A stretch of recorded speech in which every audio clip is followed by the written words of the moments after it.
عالیہ جس نے مہرو کے کہنے پر زارا کو اس کے باپ عدیل کے گھر بھیج تو دیا ہے لیکن جانے سے پہلے اس کے خوب کان بھی بھر دیے ہیں، یہ کہہ کر کہ زارا مجھے تم پر بے انتہا بھروسہ ہے، تم اپنے باپ کو کبھی بھی ویسے باپ مت سمجھنا جیسے اس نے تمہیں کبھی بھی اپنی بیٹی نہیں سمجھا۔ زارا جو کہ عالیہ سے کہتی ہے کہ میں جانے کے لیے تیار نہیں تھی لیکن آپ کے کہنے پر میں وہاں جا رہی ہوں اور آپ پر امید رہیں، میں کبھی بھی ان کو اپنے باپ کا درجہ نہیں دوں گی کیونکہ میں بہت اچھے طریقے سے جانتی ہوں کہ اس آدمی نے میری ماں کے ساتھ کیا سلوک کیا تھا اور اس انسان کی وجہ سے آج میری ماں اس دنیا میں موجود نہیں ہے۔ ڈرامے کے نیکسٹ ایپیسوڈ میں آپ لوگ دیکھیں گے کہ زارا کو دیکھ کر عدیل بے انتہا خوش ہو جاتا ہے اور کہتا ہے کہ آج میری زندگی کی سب سے بڑی خواہش پوری ہو چکی ہے، کہ وہیں پر تحریم آ کر کہتی ہے عدیل کو کہ ہمیں بھی تو یہاں پر بیٹھنے کا موقع دیں، آخرکار ہم بھی تو زارا کی فیملی ہیں۔ ہادی وہاں پر موجود ہوتا ہے جس کی بنا پر زارا کوئی بھی الفاظ نہیں بولتی اور خاموشی سے وہیں پر بیٹھی رہتی ہے، یہ سوچ کر کہ آپ لوگ تو میری فیملی نہیں ہیں اور نہ ہی میں نے کبھی آپ لوگوں کو اپنی فیملی مانا ہے۔ سب سے ملاقات کے بعد جب زارا چلی جاتی ہے اپنے کمرے میں تو آتا ہے ریحان اور آ کر کہتا ہے کہ یہ کمرہ ہمیشہ سے ایسے ہی سجا رہا ہے آپ کے انتظار میں، کیونکہ بابا کو ہمیشہ سے اس بات پر یقین تھا کہ آپ ایک نہ ایک دن ہمارے گھر واپس آ جائیں گی اور آپ دیکھیں آپ کی چوائس کے مطابق اس کمرے میں ہر ایک چیز موجود ہے، کیونکہ اس کمرے کو بھی آپ کا بے صبری سے انتظار تھا۔ دوسری طرف مہرو اور عالیہ جو آپس میں بات کر رہی ہوتی ہیں، جب کہتی ہے عالیہ مہرو سے کہ واقعی ہی میں عدیل تو بہت زیادہ امیر ہے،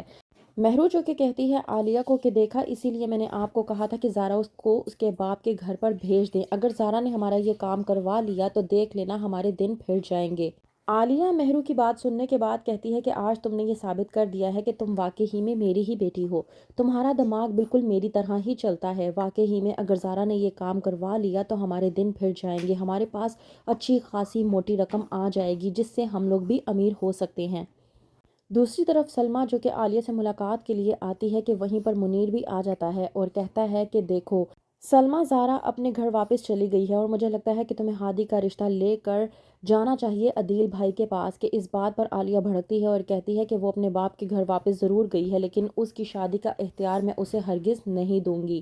اس بات پر منیر عالیہ کو سمجھاتا ہے اور کہتا ہے کہ وہ اس کا خونی رشتہ ہے اور دیکھ لینا وہ اپنے باپ کی بات ضرور مانے گی۔ عالیہ جو کہ منیر سے کہتی ہے کہ ایسا کبھی نہیں ہونے والا۔ منیر جو کہ عالیہ کو یاد دہانی کرواتا ہے اور کہتا ہے کہ ایسا تو تم نے یہ بھی کہا تھا کہ تم کبھی بھی زارا کو عدیل کی شکل نہیں دیکھنے دو گی، لیکن تم خود دیکھو جب عدیل بھائی کو ہارٹ اٹیک آیا تھا تو وہ تم سے پوچھے بغیر اپنے باپ کی عیادت کے لیے چلی گئی تھی۔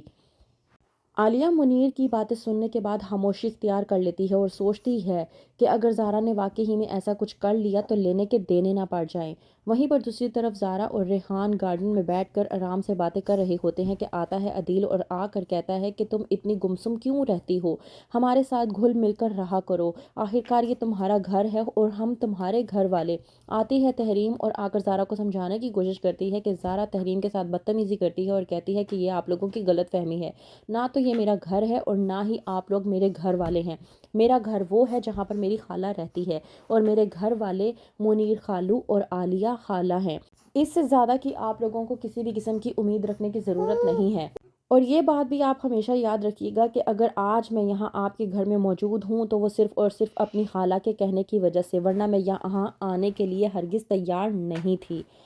میں زارا کی یہ بات سننے کے بعد عدیل کو دکھ تو ہوتا ہے لیکن وہ سوچتا ہے کہ اگر زارا آج میرے گھر پر موجود ہے تو کل کو اس کو اس بات کی سمجھ بھی لگ جائے گی کہ آخرکار ہم اس کے اپنے ہی ہیں اور عالیہ نے اب تک اس کو جو کچھ بھی عدیل کے بارے میں بتایا تھا وہ سب غلط تھا، تو کیا زارا کی غلط فہمی دور ہو پائے گی عدیل کے ساتھ رہنے کے بعد؟ کیا ہوگا آگے؟ مزید جاننے کے لیے دیکھتے رہیے ڈرامہ سیریل مفاد پرست۔